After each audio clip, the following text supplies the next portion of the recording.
Before we get to the agenda, I wanted to provide the committee with a brief update on the State Auditor's Office Financial Management Processes Audit.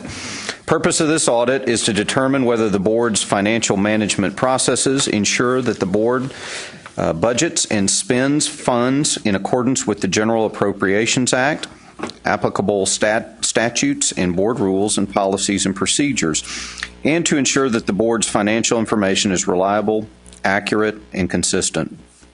The scope of this audit is from September 1st, 2012 through August 31st, 2014. Just wanted to give you guys an update on this and say a final report will be made available to the board in February. It will be sent to all board members. The first agenda item is the approval of the minutes of the October 22nd Agency Operations Committee meeting. Do I have a motion? Second. I have a motion by John, and a second by Dora. Correct. Any discussion? All those in favor, say aye. Aye. Motion passes. Do we have anybody, Linda, registered to testify? Okay, we do not have anyone registered to testify, so we'll go to the next item. The first agenda item under agency operations is an update on the board's legislative appropriations request for the 84th Texas Legislature. Linda Battles, Deputy Commissioner for Agency Operations and Communications, Chief Operation Officer, will provide an update on the coordinating board's legislative appropriations request compared to the House-introduced version of the General Appropriations Bill. This item does not require any committee actions. Linda? Thank you, Mr. Chairman. You should have at your places a copy of the slides that I will be going over with you today, and also a spreadsheet that is a quick glance so that you can see the impact of House Bill 1 on our budget. We are still working on updating our narrative impact document to identify, how many students will be able to serve under House Bill 1 appropriations for certain programs and what the impact of that will be. As soon as we've had an opportunity to update that, we will send that to you. The House filed its version of the General Appropriations Bill last Thursday afternoon, and so I'll be giving you the highlights of House Bill 1. We're not sure when the Senate bill will be filed, but we anticipate that being filed here pretty soon. If it happens to get filed today, I'll do my best to try and look at that and try and give you an update at tomorrow's board meeting. But first, I wanted to give you a basic primer, including an explanation of some of the terms that I'm going to be using throughout my presentation. The General Appropriations Bill is categorized by articles that cover certain areas of state government. So, for example, Article 1 is general government. Article 3 is public and higher education, and then you have 6 other articles covering other areas of government. The legislature uses 4 methods of finance to appropriate funds to state agencies and institutions of higher education. The first is general revenue funds, which are comprised of a non-dedicated portion of the general revenue fund, and it's the state's primary operating budget. Second is general revenue dedicated, which includes more than 200 accounts within the general revenue fund that are dedicated for specific purposes as specified in statute. For example, the Beyond Time Student Loan Program is partially funded by general revenue dedicated. Third is federal funds, grants, allocations, payments, or reimbursements received from the federal government. We receive federal funds for teacher quality grants and vocational and educational programs. And fourth are other funds, which consists of any funds not included in the general revenue fund, dedicated or not. And then all funds is simply a reference to all 4 methods of finance. Here you'll see the overall state budget as introduced in Article 1, House Bill 1 by article. So you have $202.4 billion in all funds. The biggest drivers are, number 1, Article 3, public and higher education. at $76.4 billion, or 37.7% of the pie. Article 2, Health and Human Services, at $75.8 billion, or 37.4%, and Article 7, Business and Economic Development, at $28 billion, or 13.8%. Here you see House Bill 1, Coordinating Board Appropriations. You see it broken down by all funds and general revenue.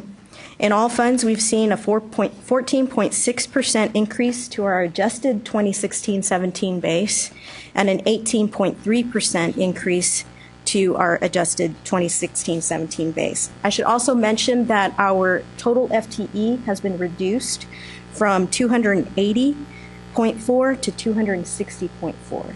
We were in 2011 at 310 FTE, so we've significantly reduced, and we are operating as efficiently as we can. We have an actual of 227 FTE. We're budgeted for 255. As most of you know, about 3% of our budget goes towards operating costs, and the remaining 97% goes to institutions, students, physicians, and other entities. Here are some of the highlights from House Bill 1. The increase in our funding is primarily due to a $142.1 million increase for the Texas Research Incentive Program, otherwise known as TRIP. TRIP provides state matching funds to the 8 emerging research institutions based on how much they raise in private gifts and endowments to enhance research activities. Most of the funds in the increase, about $107.1 million, came from the consolidation of the Research Development Fund and the Texas Competitive Knowledge Fund. What we had heard during the interim was that the House was interested in consolidating these different pots of research dollars into one. And so that's what we see here, having them all put into TRIP. And the reason why TRIP is so attractive, I think, to members of the House is because it leverages the state dollars and private dollars. What were those two other? It's the Research Development Fund and the Texas Competitive Knowledge Fund. And recall that TRIP is only for the 8 emerging research institutions.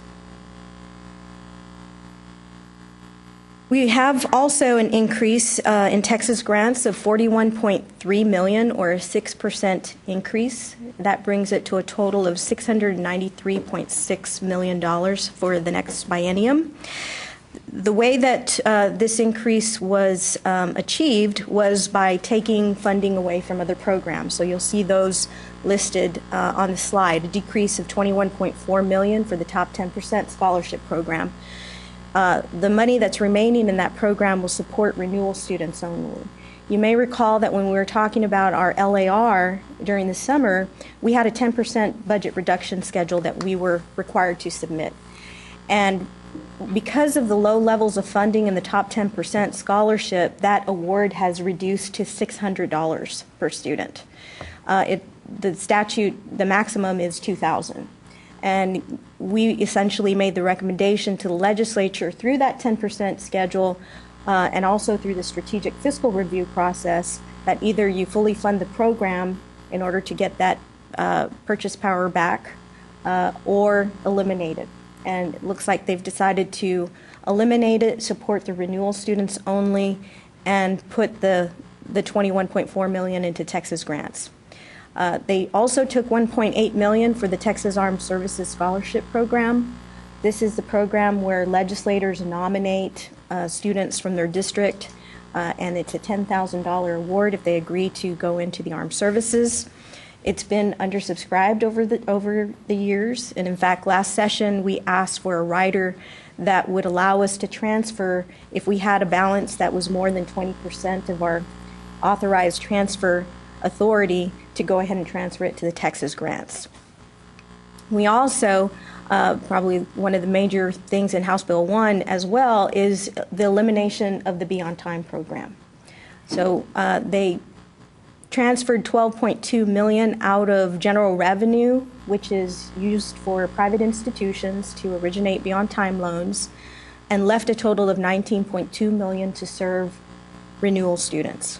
They also decreased $22.9 million in general revenue dedicated. Those are the tuition set-asides that are collected from the public universities, and leaving a total of $55.2 million to support renewal students. There is a contingency rider that says, contingent on legislation that passes that eliminates that tuition set aside to support the Beyond Time program, then the public universities will get that money back. And it's about $99.7 million that they would appropriate back to the public universities. This may explain why we haven't received any feedback from the LBB on our request regarding the top funds for reimbursing the public universities.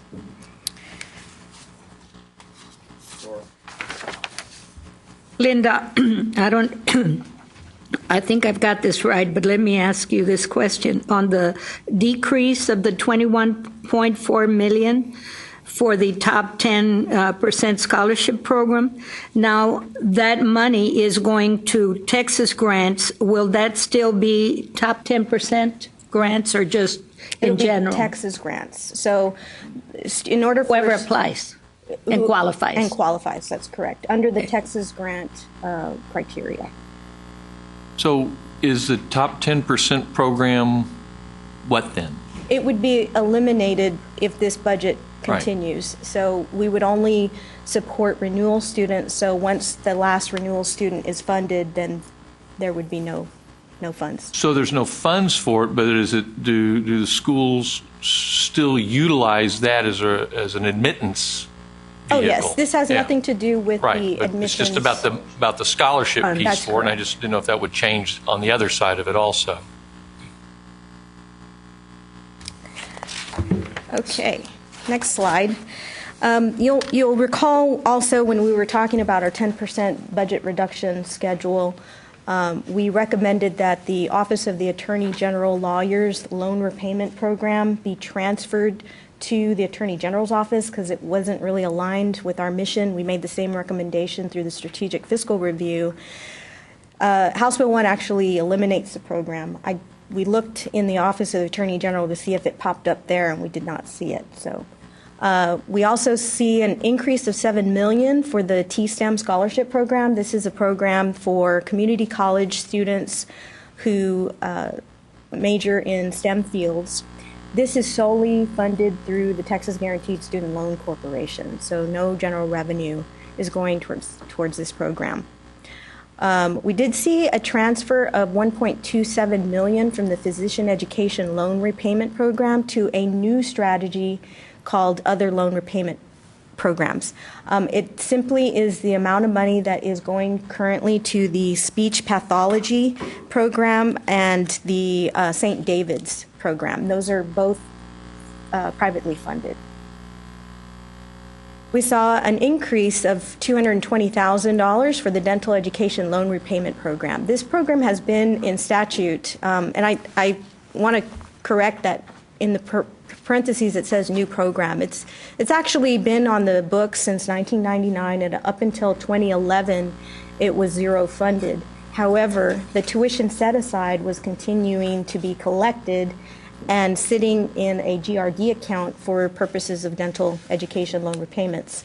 It went unappropriated, and we saw that as well as the doctoral incentive loan repayment program as something that, we're collecting the tuition set aside, the legislature should appropriate it. They did so with this program, but did not with the doctoral incentive.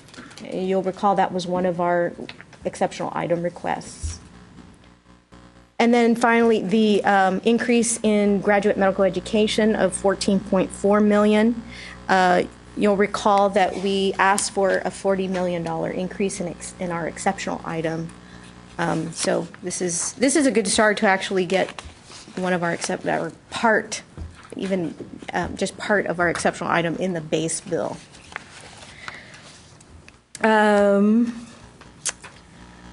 Baylor College of Medicine. We were we were instructed by the LBB when we were putting together our LAR not to include the Baylor College of Medicine in our LAR because they wanted to deal with that appropriations outside of the LAR because it's really driven by a formula. So they saw a 10% increase for undergraduate medical education and a 13% increase for graduate medical education. That pretty much aligns with what the public HRIs, health-related institutions, are seeing. You may recall last session we were appropriated $30 million to provide reimbursement to the public institutions of higher education for the Hazelwood tuition exemption program. This is, the tuition exemption for legacy students. And Senate Bill 1158 transferred all of the responsibilities of the Hazelwood exemption program from the coordinating board to the Texas Veterans Commission. So that money came out of our budget and went into the Veterans Commission. Legacy students? Mm-hmm. Children of veterans. Children of veterans? Yes.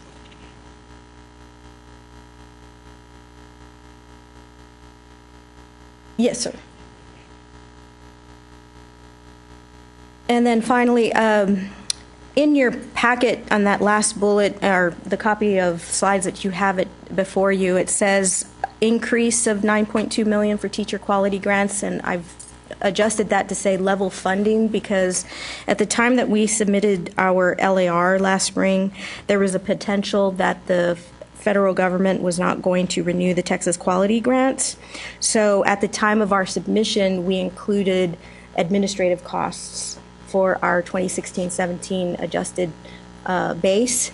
But since then, we're pleased to say that the funding for this program was renewed for federal fiscal year 2014, and we're expecting an award for federal fiscal year 2016, and we expect to receive that in June. So again, level funding rather than an increase. In terms of our administrative strategies, we see a significant decrease in other support services of $2.4 million.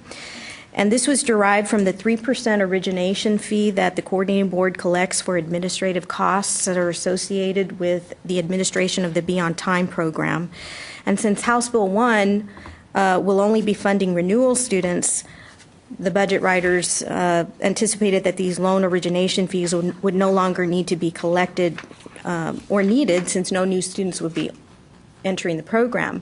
However, we still have over $200 million in outstanding loans that we need to continue to administer. So we won't need the full $2.4 million, but it'll be a certain amount of money that I know Ken Martin and his staff are working on to try and calculate so that we can let the legislature know that we will be requesting those funds. We also saw an $82,000 decrease in expected costs relating to the shared data center consolidation.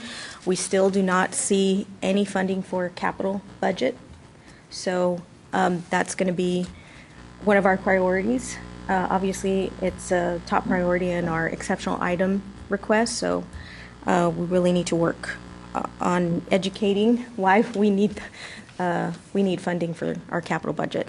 And then finally, $135,000 shows up as a decrease in our academic quality and workforce administration strategy, but it's really just a transfer to the strategy related to trauma care. And then in terms of rider revisions, most of our recommendations for revisions were incorporated into House Bill 1. We did ask for unexpended balance authority for certain financial aid programs that were not incorporated. We have a number of new riders. I've pretty much talked about the last three on this list, but the space projection model study is a new study that we are being directed to do.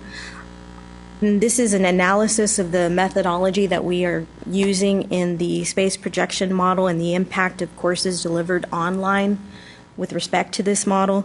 And it calls for recommendations to enhance the accuracy and validity of space projections that are determined by the model.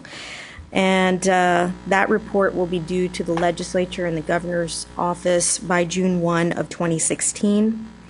And then we have another evaluation of nursing field of study curriculum. They want to make sure that we have recommendations to enhance the effectiveness of the curricula and reducing any barriers for students who transfer between nursing programs from one institution to another, so that there's not that loss of credit.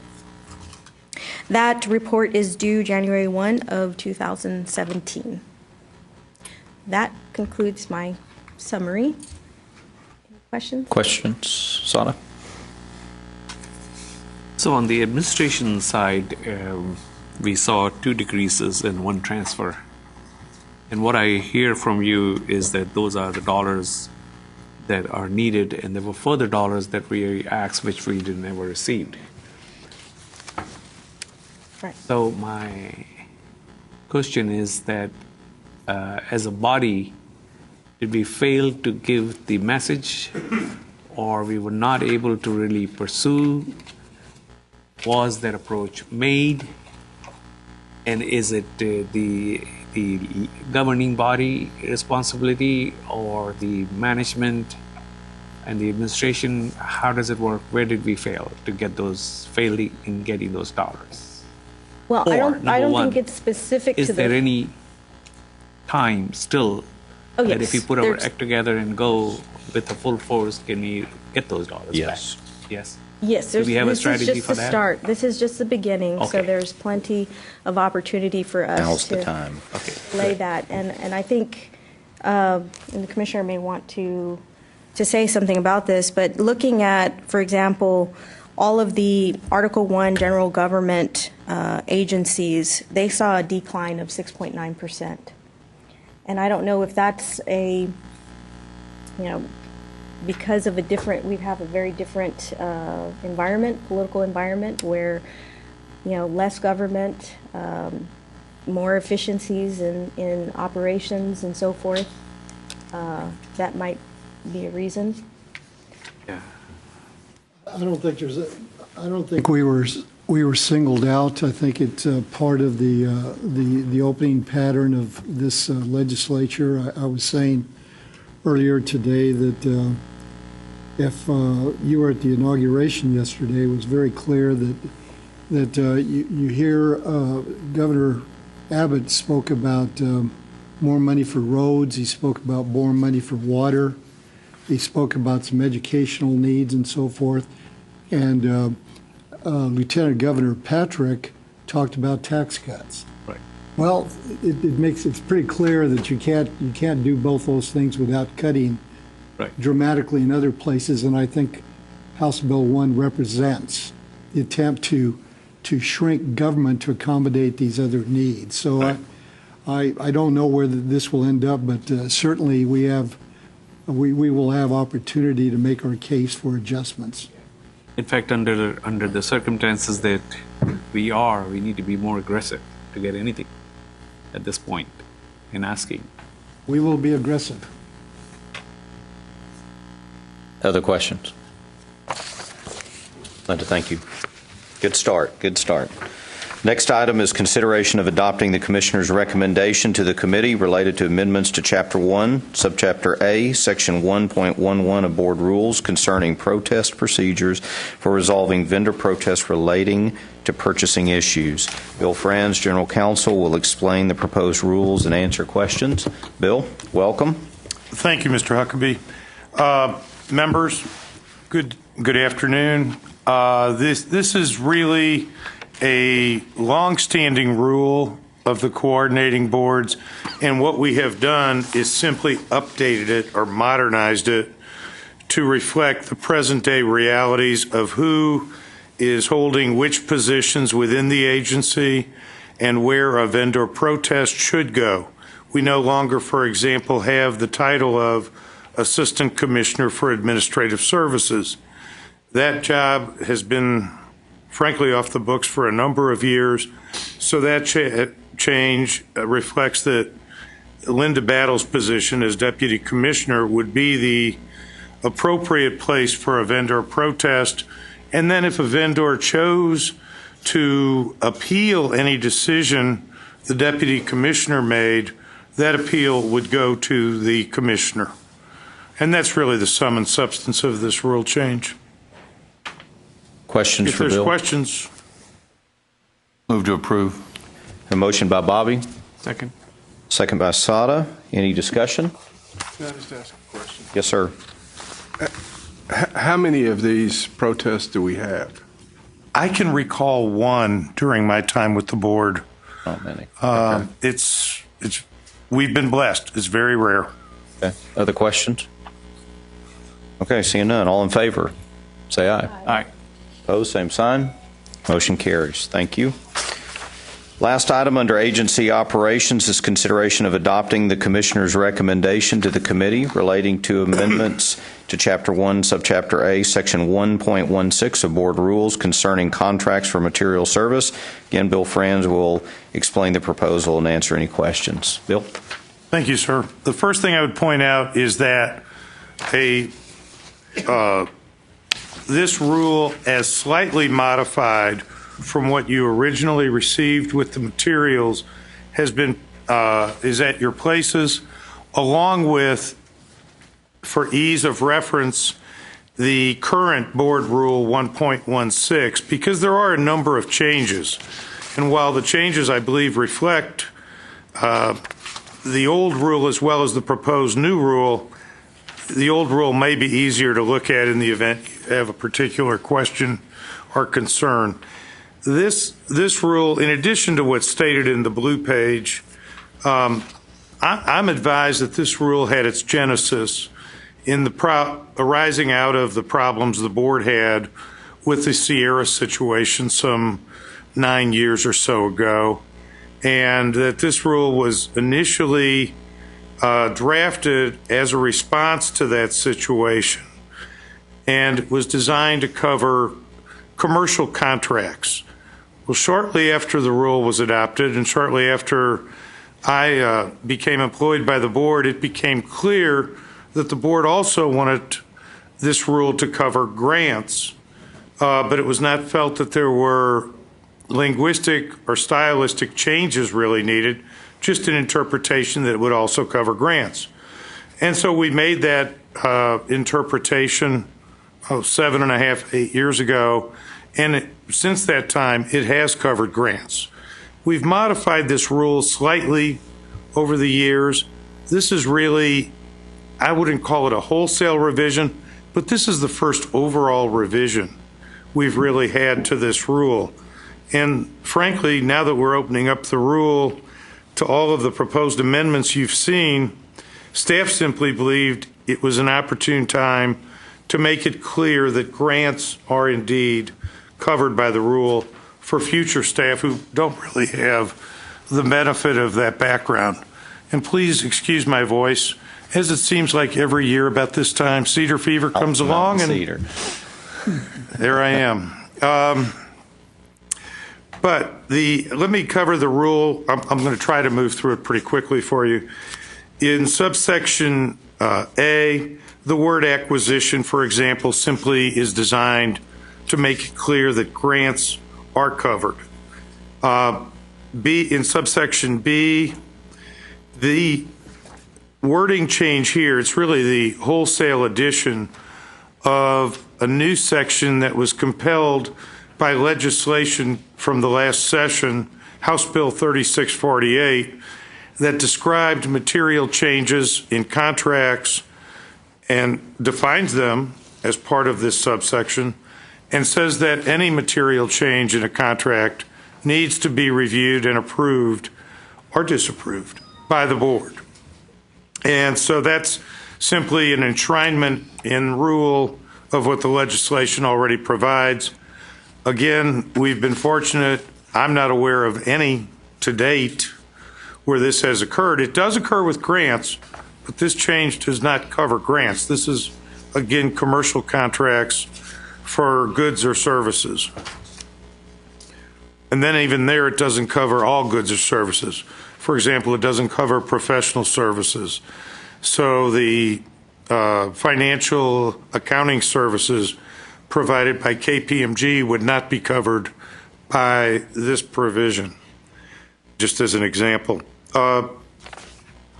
In subsection D, it's essentially a clarification of current rule language that we hope makes it clearer exactly what the process is for those contracts, including grants, that are less than or equal to $100,000. It hopefully makes clear that it's the commissioner and/or the deputy commissioner with primary oversight for a particular area that will be approving any contract or grant between $5,000 and $100,000. Hopefully makes it clear that the assistant commissioners, in addition, of course, to the commissioner or the deputy commissioners, can approve contracts or grants in the amount of $5,000 or less. And that's the sum and substance of that change. In the past, only one deputy commissioner had that authority. Here, the feeling was that each deputy commissioner should have authority for their own area, and that's the reason for that change. In subsection E, this is being done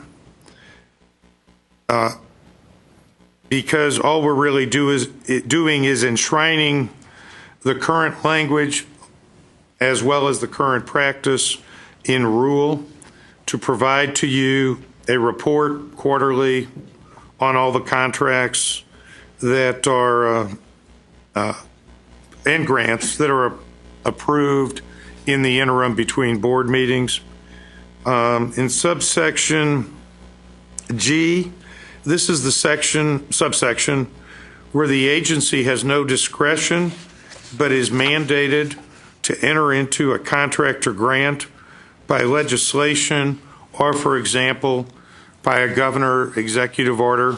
I'm thinking of the recent executive order by Governor Perry last month about agencies using E-Verify. We've already signed up for that service. That's really all that G is. In subsection H, there's three primary areas in that subsection. The first is simply a clarification of current language that the amount now has to be the amount of any contract or grant. If there's an increase of less than 10%, the commissioner or the deputy commissioner, as appropriate, could approve that. If it's 10% or more, it would come to the board committee, or the chair, vice chair, and chair of the appropriate board committee. The middle part of subsection 8, with the dark highlighting, deals with House Bill 3648 language, which you first saw in subsection B of this section. And then the last part deals with increases in expenditure that equal or exceed 10% of contracts or grants. They would need to be resubmitted for approval by the board, a board committee, or the board chair, vice chair, and chair of the responsible board committee. And finally, subsection I.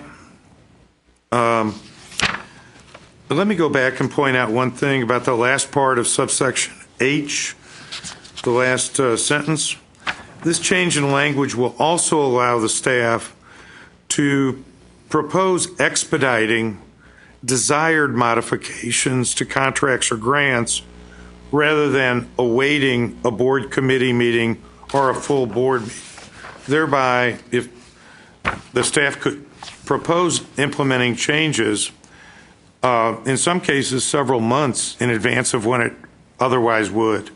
And so the staff was desirous of that change, and it seemed like a reasonable change because even then it would have to be reviewed and approved by the board chair, vice chair, and the committee chair. Finally, subsection I is essentially the same as it is today, except that it makes it clear that grants are covered by this entire section. If there's any questions, I'd be pleased to answer. Okay, questions? Bill, I think you did a good job of that. Sorry about the mountain cedar. Some of us are suffering with you. Thank you for your understanding and appreciation of, it's just embarrassing. Oh, it's but tough. It happens every year. It is tough this time of year. Tough at all. Okay, no questions for Bill. May I have a motion? So moved. Motion from Dora. Second?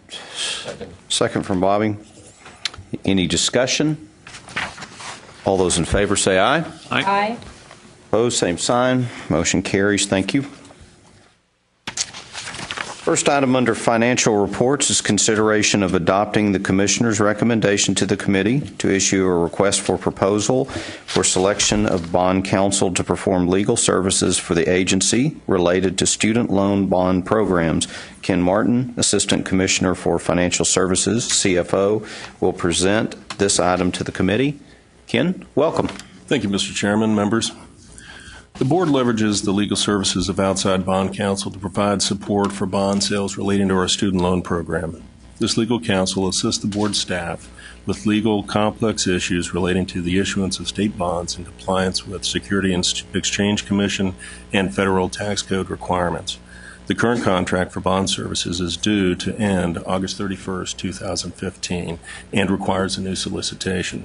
Board staff is requesting authorization to conduct an RFP for bond legal services for a 3-year period beginning 9/1 of 2015.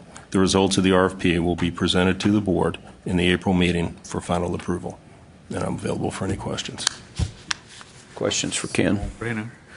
Yeah, Only doing this? good question. McCall Parkhurst in Dallas, out of Dallas.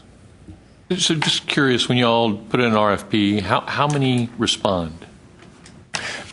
I'd have to get back with you on that one because I do not have the history of prior solicitations. I think we typically get about 5 responses, Okay. 5, 6. Does that sound about right? The last time we submitted an RFP, we received, I believe it was 7 responses, 6 from Texas firms, 1 from a Utah firm.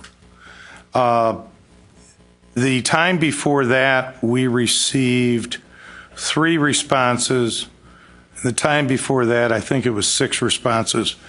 The Board's original bond counsel was McCall Parkhurst, represented the Board in these types of transactions for decades. The Board moved to Vincent and Elkins in 2005 or thereabouts, and stayed with Vincent and Elkins until we went back to McCall Parkhurst just 3 years ago, and that's pretty much the history. The rationale behind going back to McCall Parkhurst was, frankly, economically driven. It had no disrespect to Vincent and Elkins, but at that point in time, Vincent and Elkins had also divested itself of its municipal bond department, and that department moved, I think, in large measure to Bracewell and Giuliani. So Vincent and Elkins, at least as of a few years ago, pretty much just got out of the municipal bond market. How will the decision be made? We will evaluate, obviously, the economics of it as well. When you say economics, just what they're going to charge? Favorable pricing, the rates that they'll charge, as well as the types of service that they provide to make sure that they can encompass all of the types of services we need to support this bond program. So will you bring just the name of one firm to us? We make the decision? That would be the intent. If you desire otherwise, we can. Typically what we'll do is we have a committee. We'll look at the responses, we'll evaluate the responses, we'll route them up through the commissioner for approval, and then bring the commissioner's recommendation to the committee. So, Ken, is this a professional service or not? Obviously, if you're doing it on economics, it's not considered a professional service. It is a service, but it is considered bond issuance. Oh, okay. What does that mean? That we're using them as a service, but the actual recognition from a cost perspective is under bond issuance. It gets wrapped up into the cost of our bond, overall cost of issuance for the bond. So you're allowed to use economics as an indicator in your evaluation? It's actually a legal service, not a. Of course, it's a professional service, but it's not. I didn't mean that. I mean it by statute of the state of Texas. Statutorily, let's not go there. I know that, but statutorily, it's not considered a professional service. Statutorily, it's considered a legal service. It's a standalone section in the statutes. If one were to read the statutory sections, it would appear that price is not an initial factor to be considered. Over the years, though, in order to go out and do an RFP, we have to get OAG, Attorney General approval, and the Attorney General has indicated that price is indeed a factor. At least the last few times we've gone out on RFPs. And so, as a result, it becomes a factor, which it would anyway if you have two relatively equal firms competing. When you're negotiating with them, price would end up being a factor. Is the fees based on a percentage, right? Is that typically? That's where where we've received. Firms will offer. We'll do an RFP with different percentages. Of the typically the total bond cost, the amount of bonds that you're selling. Right. What are those? What's the range of those? Again, I do not have the history of the past to know, but we can look back and certainly provide that if needed, or we can provide that in the next meeting of the range of what we've received with the if we issue the RFP. Would be helpful. I'd like to at least have that information just from an understanding standpoint. Absolutely. Without too specific, but yeah, I wasn't sure, and John, thank you for asking that, how that fees charge, and that would at least give us an understanding.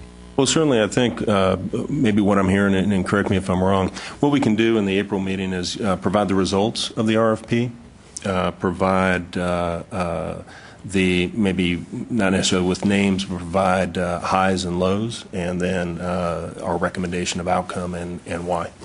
Got it. That works for me. Thank you. Harold?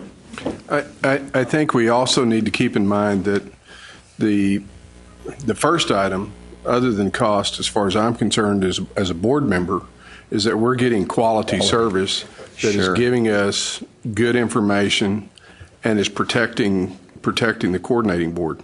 And secondarily is price. So, and there's any number of firms that can provide both of those out there. I think the last time around, if I'm not mistaken, I think the cost that we saw coming in, it was supposed to be a savings, and they actually were higher than what Vincent and Elkins was, and we had some discussions with them, I believe, and it was reduced.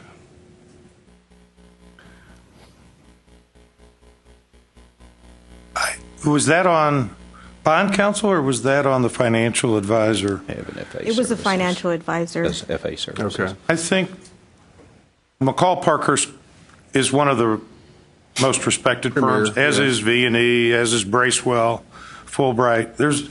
You've got about 5, 6, 7 firms that do this.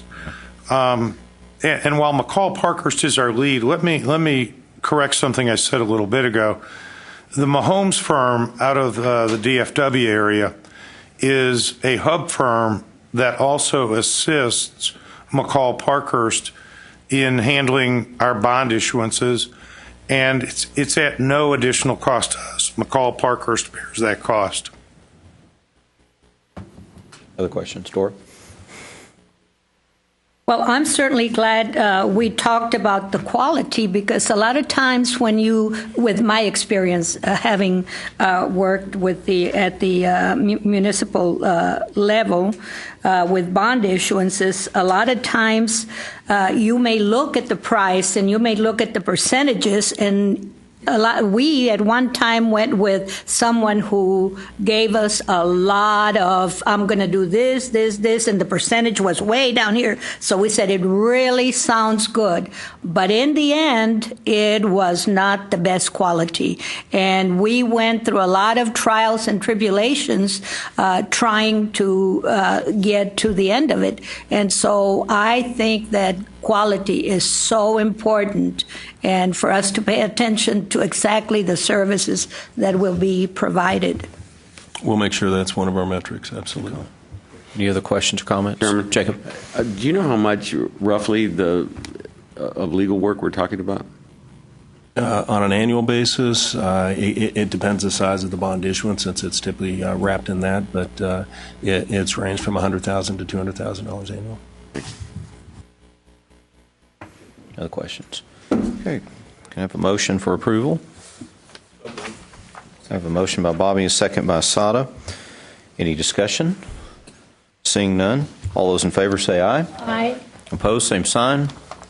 Motion carries. Thank you.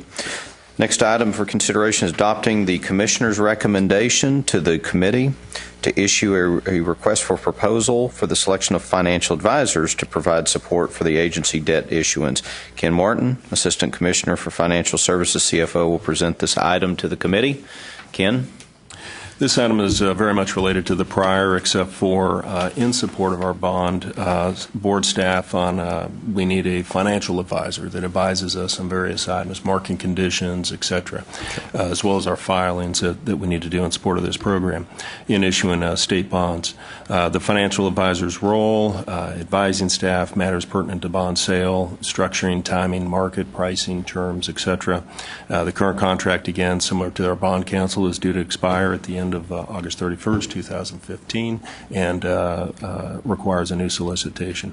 Board staff is requesting authorization to conduct an RFP for a financial advisor for services for a 3-year period, beginning 9/1 of 2015, and again, the results of the RFP will be presented to the committee in April. Probably same question. Who's current FA? It is First Southwest. Southwest, okay. Estrada Hinojosa. Okay. Is the upfront. Thank you. Questions? I think we're taking it easier on you this time around. Okay, if there's no questions, I need a motion for approval. Yeah, we kind of got it all out. Second. Got a I got a motion by John, a second by Dora. Yes. Thank you. Any discussion? All those in favor say aye. Aye. Opposed, same sign. Motion carries. Thank you. The next item is the review of the year-to-date fiscal year 2015 financial reports. In 2009, the board requested a quarterly report at every agency operations committee meeting. Once again, Ken Martin, Assistant Commissioner for Financial Services and CFO, will provide a brief overview. This item does not require any action. Ken? This report is for the period 9/1 of 2014, the beginning of our fiscal year, through the end of December, 12/31/2014. As we pointed out, we will just make a few points on this. If you note on page 1, under the loans and other programs, to the left there, loans and other cash balances, that amount has increased, and that is a result of our bond sale that we completed December 18th. And that was $81 million that we received from the bond sale. That's another item, agenda item that I'll go into detail with on that. If I can turn your attention to page 8, which is second to last page.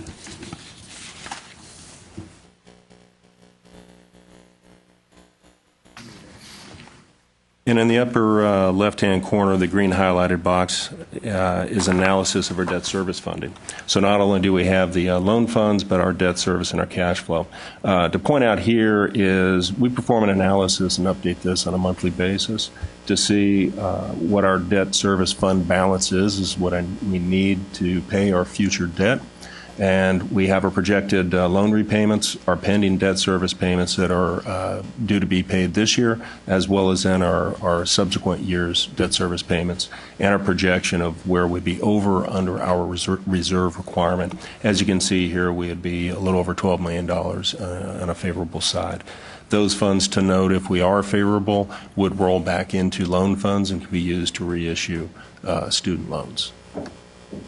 Also on the last page, in the upper left-hand corner, that chart, that is our loan funds trending. So the loans, the funds we need to issue student loans, and that just gives you a perspective of our current year as well as our projected next year loan funds. It gives us an idea of when we need to issue our new debt, new bonds to renew funding for the program. And with that, I'll open it up for any questions if anybody has any. Okay, questions for Ken?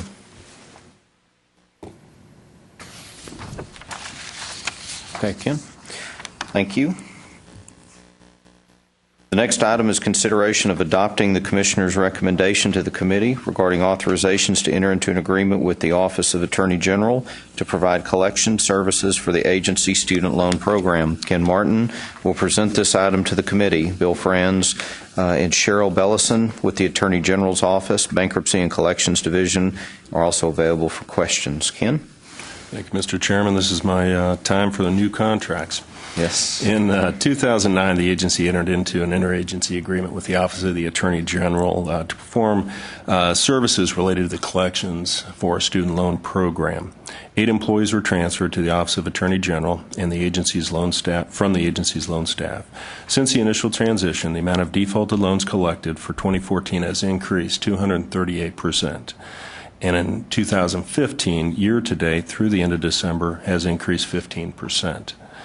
The item requesting, this is an item requesting authorization to enter into an agreement with the Office of Attorney General for these collection services for a period of 4 years, beginning September 1, 2015.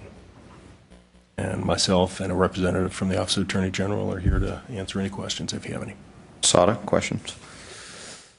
So we entered into the agreement in 2009, and since the inception of the agreement, the actual collection has been over $4 million, and the estimated amount of agreement, which is $2.5 million for 4 years period, beginning 2015. I don't understand. Let me clarify. In the past, prior to 2009, this agency housed that collection agency. We bore the cost of that collection function, as we do with this agreement. So on a cost basis, there are only a few substantive changes. Let me go into those. So those 8 staff members were transferred from the coordinating board to the Office of Attorney General, and then were paid, instead of paid in our operating budget, were paid in our operating budget through the interagency agreement, through the services. A couple other items that we added on there were to agree to pay for some additional services that the Office of Attorney General was performing for us to enhance the loan collection functionality. As a result, a significant increase that we have seen. So it didn't cost us $2.5 million to collect for? Not a net new 2.5, no, sir. And the point is, they've just been very successful. I mean, it's just a lot better with this service being provided by the Office of Attorney General than trying to do it through the coordinating board, independent of the cost factors associated with it. Yes, sir. This agency, our core competency, I'll say, is in issuing the loans, supporting the loans, maintaining the loans. It is not in a collection bad debt functionality, and we saw that really the expertise, lie with the Office of Attorney General, and the results speak for themselves. Let me just say, if I received something and it was from the Office of the Attorney General, I would probably get open before going to pay attention. The one from the coordinating no board. question. I get Absolutely, that. absolutely. Cheryl, Thank you. Cheryl, welcome. And maybe I'm not finding it here, but is all that we were provided is this one blue page on this summary? That is correct. Yes. Ms. Bellison, I'd be interested in having more data on this, just to sort of the extent of the program. And now, I can say in the October meeting, We presented, Ms. Mueller presented an overview of the student loan program, and we had some slides, one slide in particular of the collection program itself. And we showed the progression of the collections and had some discussion around the program. But we're happy to provide any other additional details beyond that if needed. I just feel like I don't have enough information on it. Sure. Is there anything in particular? Why don't you give a quick overview of the program? And were you? And we don't want to put you on the spot. Were you prepared to do that today? Yes, ma'am. Okay. I can talk about student loan collection. Okay. But I'm sorry, brief overview. Brief. I don't know if I said that, brief overview. Could you also turn your mic on, please? Yeah, yes, please. Okay, how's There that? you go. You got it. From the first notice that you sent, and you finally get the dollars in, what time frame average does it take? Well, that depends. The coordinating board's responsible for sending all of the past due notices from when the student goes past due up until when they go into default. We take over it at about 270 days past due. And we have a team of investigators that will do what we call pre-suit investigation. So they'll give one last reach out to the debtor, the borrower, and if they have a co-signer, to try to get them to resolve their default before we file suit. Sometimes they're successful and they can rehabilitate the account. If they're not, then they're also verifying the debtor's whereabouts, and we will file a lawsuit in Travis County. And once they receive their summons to go to court, a lot of times people will then again try to resolve the debt without a judgment being entered. If we still can't get them to resolve it, we will ask the court for a judgment, and then that gives the state the right to continue to collect on that debt until it's paid off. We also record our judgment in the county where the debtor lives, and that acts as a lien on any real property that they have or that they obtain in the future. So when they go to sell their home or when they inherit property or whatever, we get a lot of payoffs that way. The debt is due until it's paid, and we'll, of course, always work with the debtor to put them on a payment plan to help them to pay it off if we can. We'll ask for holds on teacher certifications to, not so that teachers can't work, but to get them to enter into a payment agreement with us in order to eventually bring about the repayment of their loan. John, does that help? Well, I guess when I'm looking at it, and it said since the inception of the agreement, the actual collections have increased over $4 million, 238%. That sounds impressive, but we don't have the bigger picture. I mean, how much, what are we talking about in terms of? From a dollar perspective, it went from approximately $4 million to $8 million, actually. Right, but what? How much? $8 million of what? Yes, ma'am. How much are you trying to collect? Well, as of the end of FY14, I believe we had about $128 million in judgment debt. Those are accounts where we have a court judgment. So that's the big picture. We're trying to collect that much. Right. And how much of that are you collecting? Last year it was $8 million of that. So you're collecting $8 million on $125 million? Is what you Right, some of these but loans date back to yeah. the inception of the program back to 1965. 60s, yeah. Correct. The student loan program started around 1965, 66, and from the initial issuance of the loans, if a loan defaulted in 1966, it's still on our account to collect. Now, doesn't mean we have. There's various different reasons, but those are items that are still in that balance that they continue to work. Now, sometimes collecting and going back that far, it's kind of very challenging. and it may cost us more than what is due.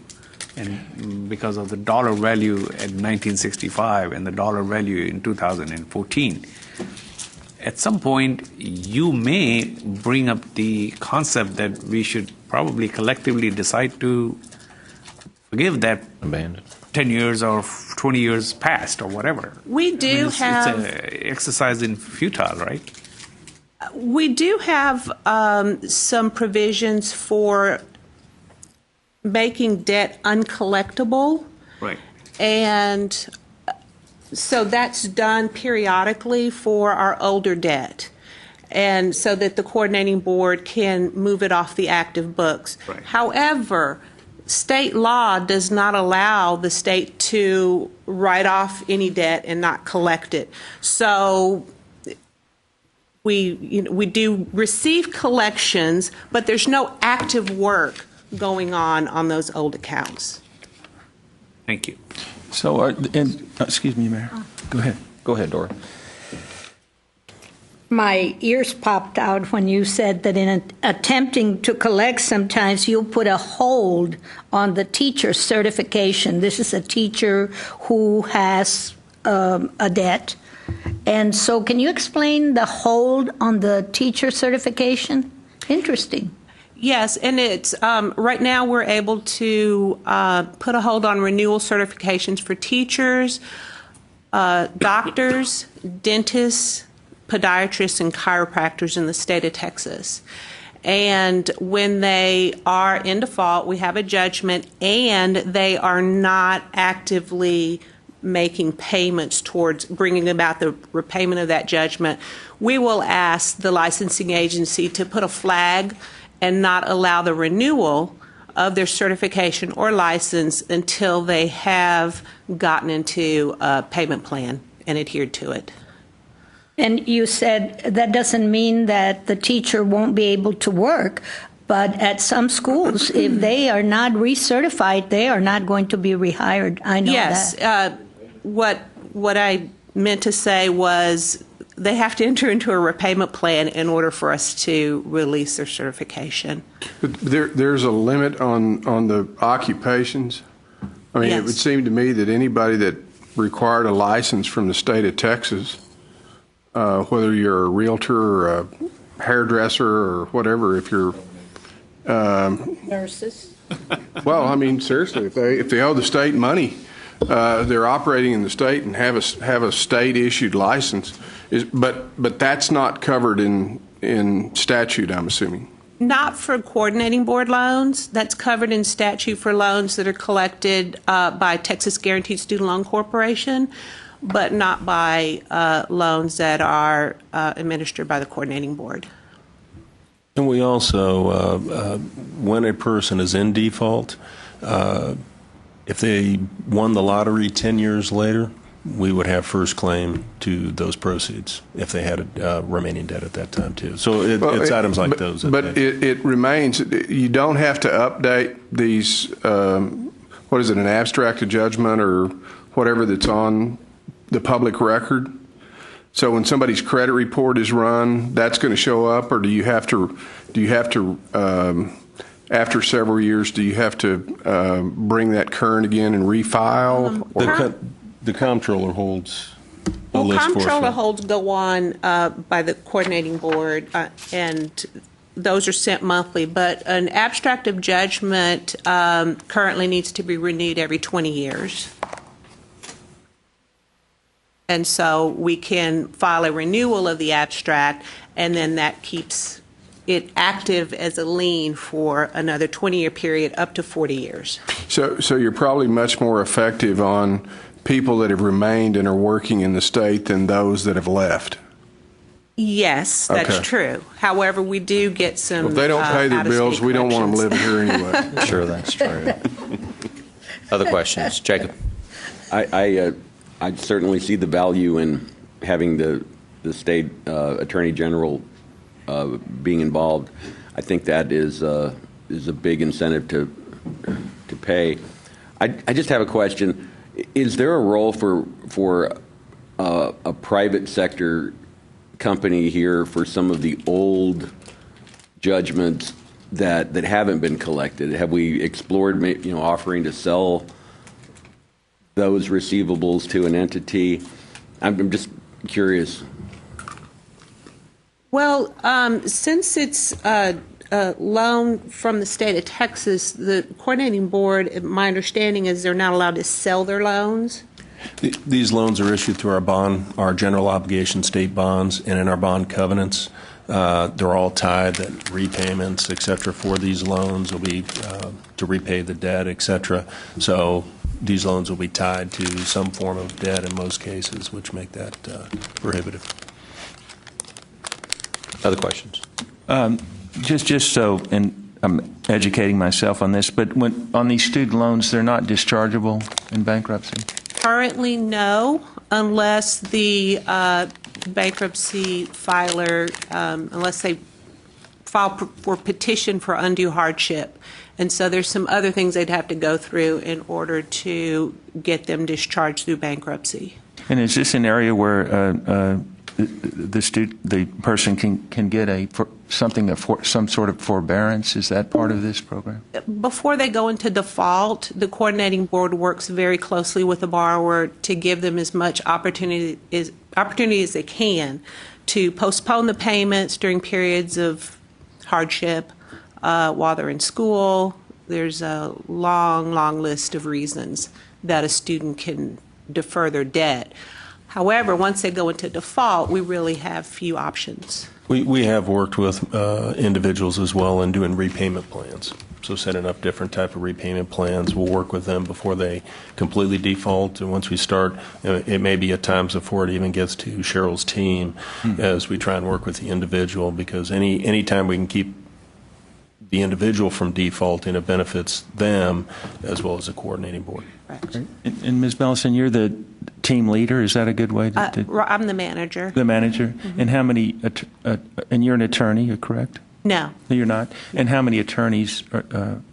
We have currently one attorney assigned to coordinating board cases. Mm-hmm. You all may want to go ahead and approve this today, but I'd like to have more information on it just to try to understand. This is a sensitive area about student loans, but I'd like to understand more about it and whether whether this is the best way to go about it.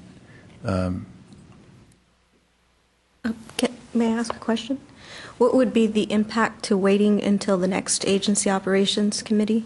Assuming that we use the Office of Attorney General, et cetera, there shouldn't be an impact. This would be an interagency agreement we'd enter into. We would not need to do an RFP. Here it says 9/1, September 1st, right? 2015, correct. Yes, sir. My question, and I may need our general counsel, Mr. Franz, to answer this, is I don't believe outside of the agency we have the opportunity to go to any other service for this, for legal support.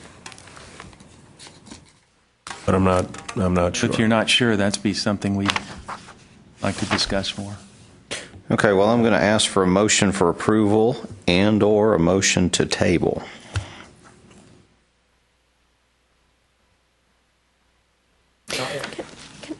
Yeah, I guess, John, the way I see it is this boat's left the dock. I mean, this is where we've been. The relationship's been successful. We're not going to bring it back in-house, I really don't think, and I don't think we have any other options where to go. I mean, I'm comfortable with it from my standpoint, but I want to be respectful to your concerns. Oh, I appreciate that. And, if you want more information and it doesn't hurt to delay, that's fine, but I'm comfortable with moving ahead with what we've got. Well, the other option is that we can move with the motion, but at the same time have an opportunity for John to get more information. We will provide whatever information you would like. Mr. Chairman? This item is actually on the full board agenda for tomorrow. I would think that we could get that information overnight. If we have any specifics, we're happy to get it. Well, I'm just trying to, as I said, with what I've got here, and you said something was brought up in last October. Is that what you're saying? Well, we provided some background information on the program, the way it's administered. Right. There was a presentation in October about the process. There was one It's part slide of the that just process. showed how much collections have increased since we entered into the Attorney General's Office agreement. From FY08, it steadily has increased from, I think, 3.8 million to 8 million in the most recent year. That was the one slide where we talked about it, but I think we've all seen, improvements since we've entered into this agreement. Well, I was just looking for something, a bigger picture, how successful it's been, we can opposed do to that. saying, well, we were doing it one way, and now we're doing it a different way, and we've increased it by a certain amount. But what's the big picture? That's what I'm looking for. Mr. Steen, for example, I think I know what you're asking for. For example, when were the loans originated? Which ones date back before 1975 and 75 and 85, so that you know how well we're doing in terms of fairly recent loans and so forth. I think that's the kind of information you want. Some context. Yes. Yes. And we can get that. Is it possible we can have those for the board meeting tomorrow? We can, yes. Okay, if we can do that, can I We'll get a gather motion? whatever we can. If it's insufficient, then we'll figure out what We're to do going to need tomorrow. approval here to move it forward to the board, and obviously it could stop there, but Would that mean that we could table it for us for today to be? no. We need to approve it here, and then it will get moved forward to the board meeting. If No, it's it can not stop approved there. here, it's not going to move forward to Is the that full correct, board. General Counsel?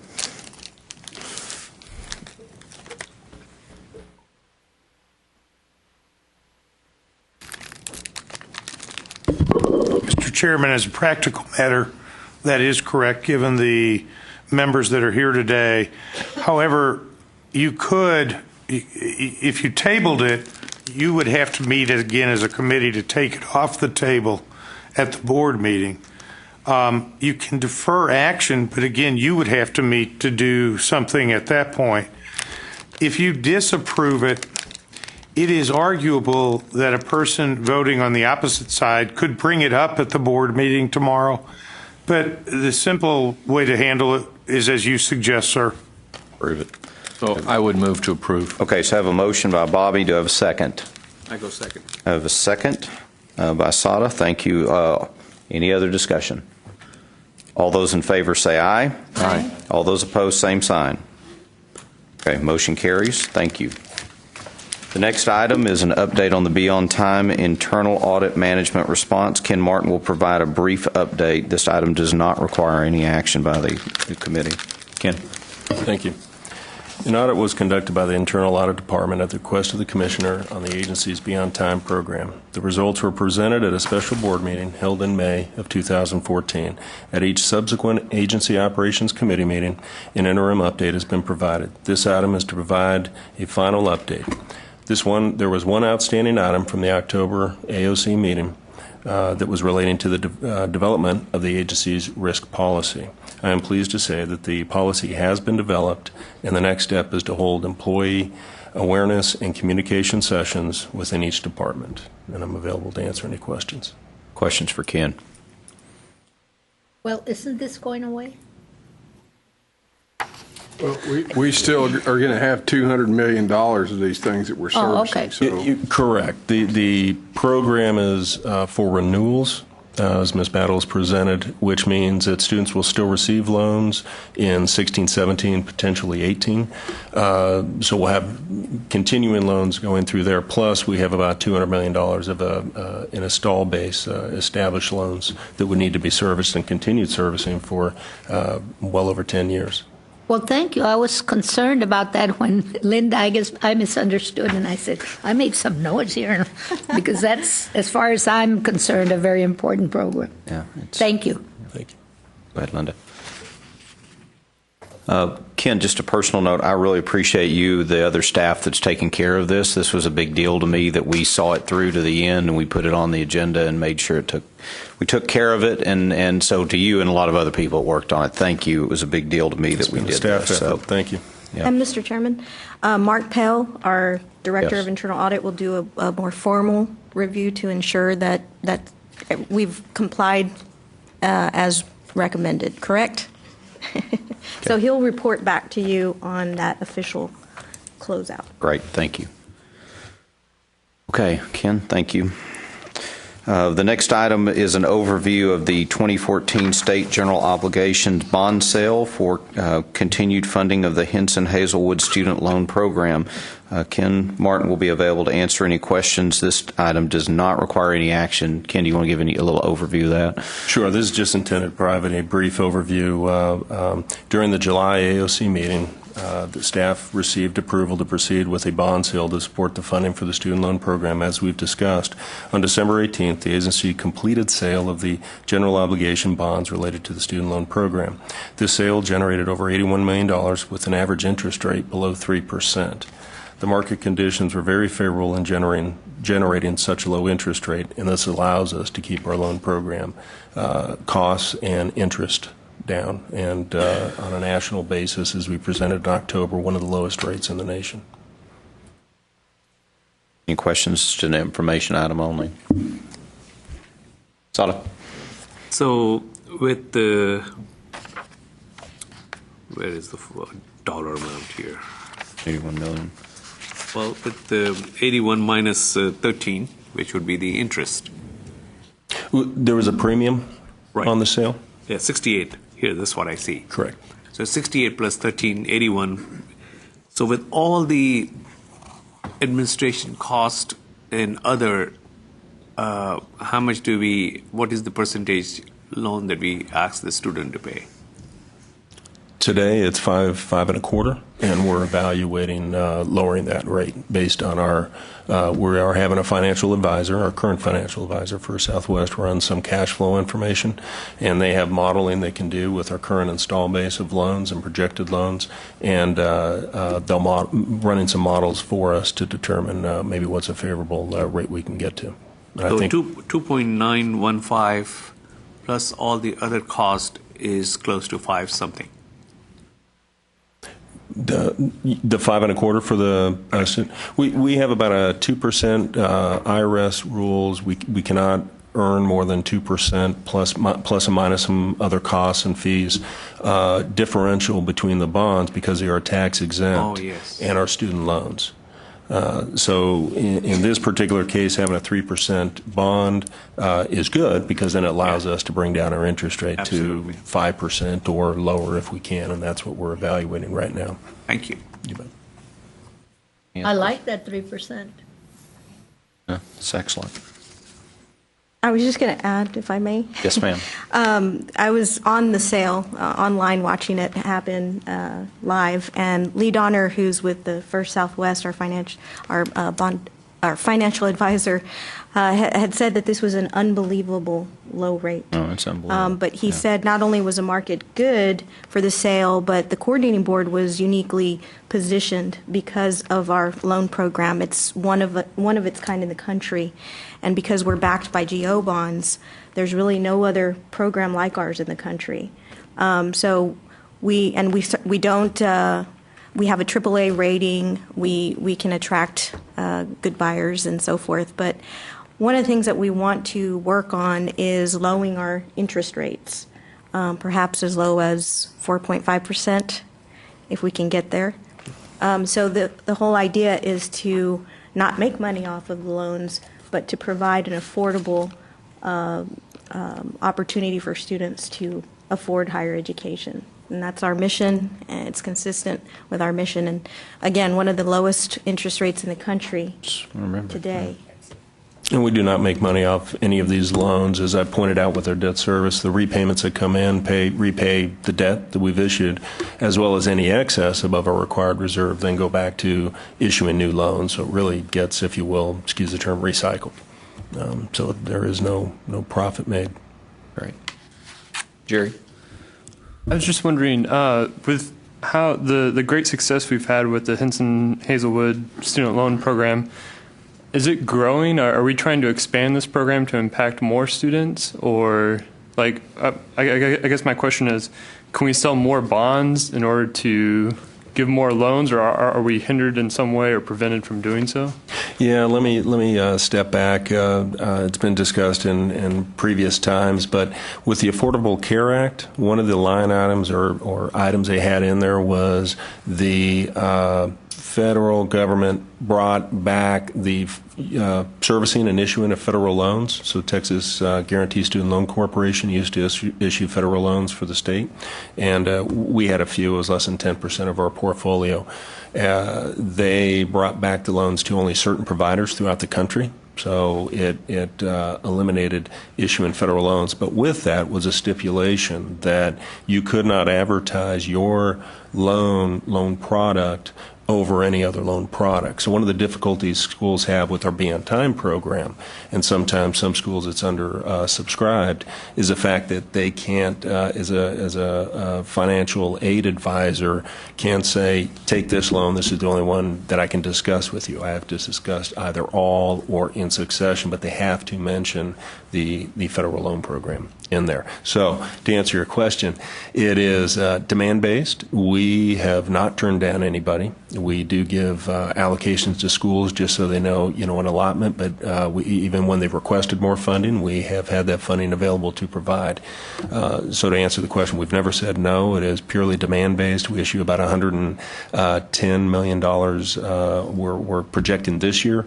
We did lower the origination fee back in April, and based on credit requirements, et cetera, and our average origination fee through early fall when we did the analysis then was around, went from 5% down to about 0.7, 0.9% in that range. So it was less than 1%. That did generate a little bit more demand, but again, it's hard because we can't, even if we lower the interest rate, I can't put a bulletin board out in somebody's financial aid office just for our loan program to do that. So it's certainly word of mouth. It's certainly individuals that do the research and other knowledge that comes through, maybe public events, but it does make it difficult to do that. We issue bonds as the demand is necessary. And related to that, I'm sorry. Yeah. Go ahead. Well, I just wanted to say that I had a conversation with Undersecretary Mitchell, what was it, about 2 weeks ago, about this very issue. He's the Undersecretary for Higher Education, and I made him aware of this problem, and he told me at the very minute that he and I were talking over the telephone that two congressmen from Texas were in the secretary's and Artie Duncan's office talking to him about this same issue. We're trying to get some relief so that we can, in fact, promote these very strong loan programs that we have in Texas that are very beneficial to students. But so far, federal law precludes that, and we're trying to get some relief. Great minds think alike. Ken, we're going to release you from the hot seat. Thank you very much. You did a great job. First item under audit is consideration of adopting the Commissioner's recommendation to the committee regarding the approval to, 1, issue a request for proposal to conduct the audit of the agency-wide financial statements for the fiscal year ending August 31st, 2015, and 2, enter into a contract with the select auditing firm subject to the approval of board chair, vice chair, and chair of the committee on agency operations, with options to renew the contract for up to 5 additional years. Mark Hale, Director of Internal Audit and Compliance, will present this item to the committee. Mark, welcome. Thank you very much, Mr. Chairman.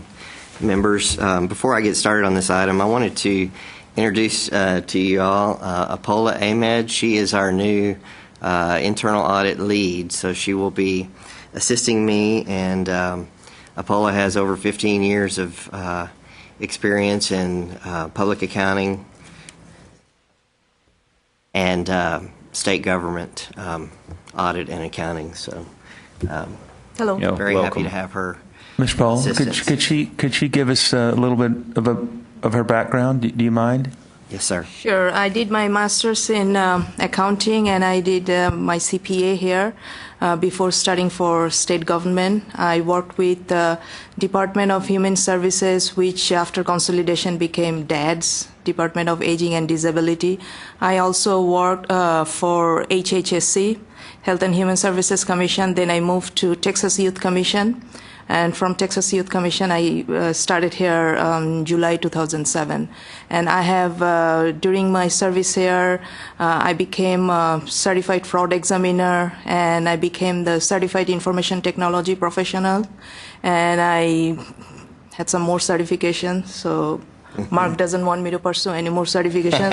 You're well credentialed. Thank you. Wow. So this is it. All right. We will move forward. Agenda item 6A relates to the annual external audit of the agency's financial statement, and we seek your approval to go forward with an RFP to select an audit firm to conduct the agency financial statement audit for the year ending August 31st, 2015, and to enter into a contract with the selected auditing firm subject to the approval of the board chair, vice chair, and AOC chair, with options to renew the contract for up to 5 additional years. Our current contract is with KPMG, and they will be conducting the audit here shortly for FY 2014 and presenting the results of that audit at the July AOC meeting. So once they present those results, we'll be to the end of that contract period, and we'll be looking to go forward with a new contract. Just a little bit of historical context for the members. The agency went through its first competitive solicitation and engaged KPMG to do the first audit of this agency's financial statements in 2006. In 2008, the agency went through a competitive solicitation, and once again, KPMG was the selected vendor, and they then provided those services through 2010. In 2011, we went through a third competitive solicitation. Again, KPMG was the selected auditing firm, and from then up until the FY 2014 audit, those have been contract renewals that KPMG has been operating under. So this brings us to the point of needing to go through a new competitive solicitation to determine who will be performing the financial statement audit going forward. So I'd be happy to answer any questions that you have. Okay. Questions for Mark? I do. So KPMG goes back actually to 2006? That's correct. Mr. Pohl, what's your thought on, I know in the private sector people talk about changing firms as a sort of a general proposition that you shouldn't stay with a firm. What's your thought on that? I did some research because this question was posed about a year ago, and short answer is my thought is that I'm comfortable continuing with the same firm if, in fact, they would be selected or recommended to contract with. There's really no definitive evidence to show that that a mandatory audit firm rotation produces a better result. The PCAOB in the public sector actually studied that issue, put forth a proposal to have a 5-year mandatory audit firm rotation practice, and everybody from the GAO to a lot of people in the private sector really brought out a lot of evidence that would run against that requirement, and so the PCAOB actually ultimately pulled back from that and did not go forward with that mandatory requirement. Now, if you take a step back from that, a mandatory requirement to rotate the lead partner on an engagement, to rotate the engagement manager, those are all excellent practices. Those are important. Those are more impactful to having a fresh set of eyes. Really, in that sense, it's a win-win because you get a fresh set of eyes, but you don't lose the expertise and the continuity of having a firm that understands your line of business and can really talk the talk. So, now tell me about that in terms of our relationship with KPMG? Has there been a rotation of the manager? They are actually coming up on that rotation requirement. So we've had the same one going back to 2006? My understanding is that we've had the same partner from that time frame forward. Our engagement manager began in 2007, so I don't think she was on the original audit. KPMG has a 10-year rotation cycle, so both the manager and the partner, according to KPMG's rotation requirements, would be rotating off of this. If they were to continue with this with us as a client, we would have new. So even if we didn't ask for it, they got renewed, they would do that on their own? That is correct.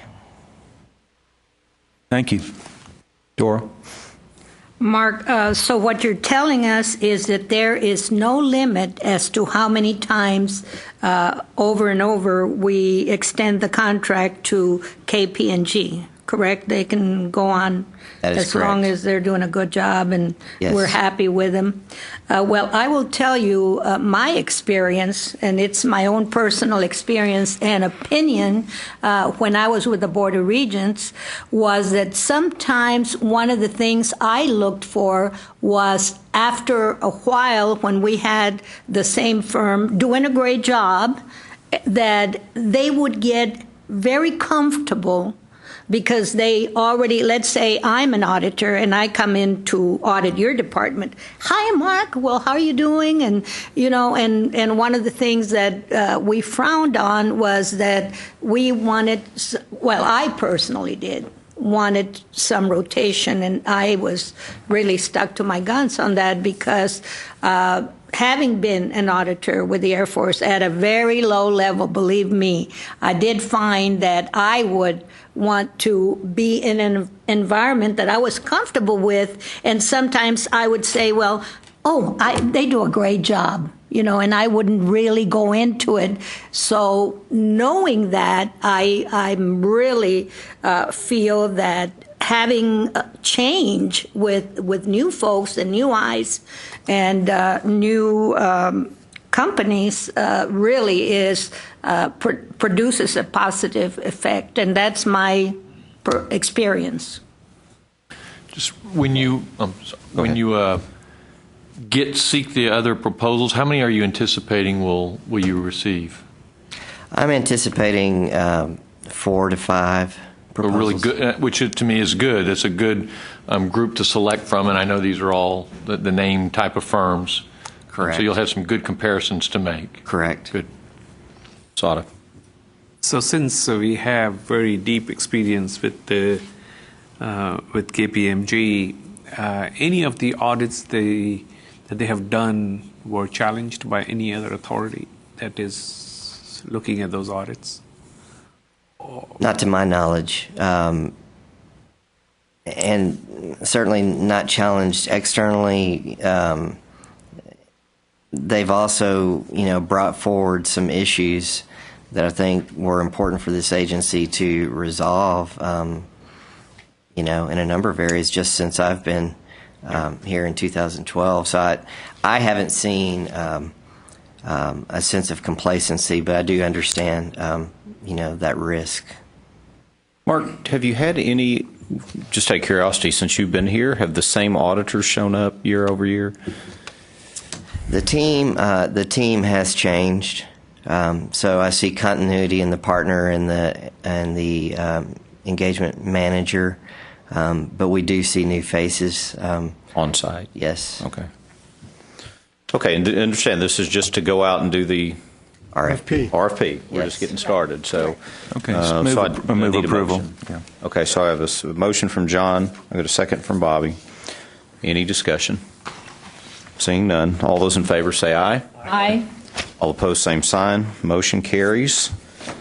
Next item under audit is an update on the internal audit reports and activities. Mark Pale, Director of Internal Audit and Compliance, will provide an update. This item does not require any action. Mark? Thank you. This is a brief update. We completed 2 internal audit projects since our last meeting in October. and those reports are in your materials today. One was a project that's required by professional auditing standards. Those standards require that we do a self-assessment of our work periodically, and so that's what we did. We selected a project and went through a self-assessment exercise, and we had no findings to report from that self-assessment. And then the second report that you have in your materials is a project that's required by state law. It's really a compilation of materials that we provide to the state auditor's office and some of our external stakeholders. It's an annual report of audit activities, and what I would say to the committee is the items that are in that annual report that you have in your materials are items that were previously presented to this committee, things such as our audit work plan that the committee approves, as well as our external peer review, and there was a presentation of the results of that peer review when it was completed. So that's the two reports that we have for this reporting period, and I'll be happy to answer any questions that you may have. Okay, questions? John? Just a general question. You made the presentation to us on, possibly increasing your staff and that sort of thing. Where are we on that? We are. We have an additional position, and Apollo was promoted, so we have a supervisory position that she has now filled. Her position then was vacated, and that position has been posted, and we should be making a selection hopefully as early as next week to fill that vacancy. So once we fill the position that Apollo Ahmed vacated, we will be +1 based on our prior discussion. Thank you. Any other questions? Okay. The last item under audit is an update on the Texas State Auditor's Office, a Special Investigation Unit report, Higher Education Coordinating Board College Access Loan Program. Mark will present this to the committee. This does not require any action. Thank you. You have a one-page report in your materials, and this report was released by the State Auditor's Office on November the 21st. The report relates to a forged loan guarantee document on a Cal loan made in 2011. And the report indicates that an indictment was obtained on the borrower by the Travis County District Attorney for one count of securing execution of a document by deception, which is classified as a state jail felony. What I would point out to the committee is that from our perspective, this is an example of our loan controls, internal controls at work, working effectively. A borrower disclosure statement is routinely sent to the guarantor of record, and in this case, it alerted the agency of the alleged wrongdoing. That information was promptly turned over to the State Auditor's Office Investigative Division, and although it may not happen as quickly as we would like, because this dates back to 2011, the result is the report that you see before you. So we feel like it's an example of effective controls. And I would be happy to answer any questions you have. Any questions?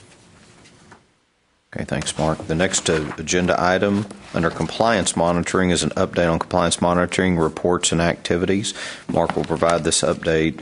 Again, this item does not require any action on part of the committee. Mark? Thank you, Mr. Chairman, and I'm going to ask Ms. Ahmed to present this item. Thank you, Mark. We completed 8 projects this reporting period, and 3 of them being formula funding engagements and 5 of them being financial aid engagements. All 8 of the final reports are included in your materials. One of the 8 projects had 2 audit observations, and that's the audit of Texas grant at Angelo State University. Those were inaccurate data reporting to the coordinating board that supports the disbursement of Texas grants, and the university processes for identifying students' eligibility were not aligned with the Texas Administrative Code. The university management concurred with both observations and plan to improve the review process and compliance with the coordinating board rules. You will also see a listing of other projects in progress, and we are continuing to move forward and are well down the road on performing our 2015 compliance plan. And that concludes my compliance monitoring update. I'll be happy to address any questions at this time. Okay. Questions on compliance monitoring? Thank you both very much. Thank you. The last item on the agenda is adjournment. Do I have a motion to adjourn? So moved. Second. I have a motion by Bobby, second by Dora. All those in favor say aye. We stand adjourned. Thank you.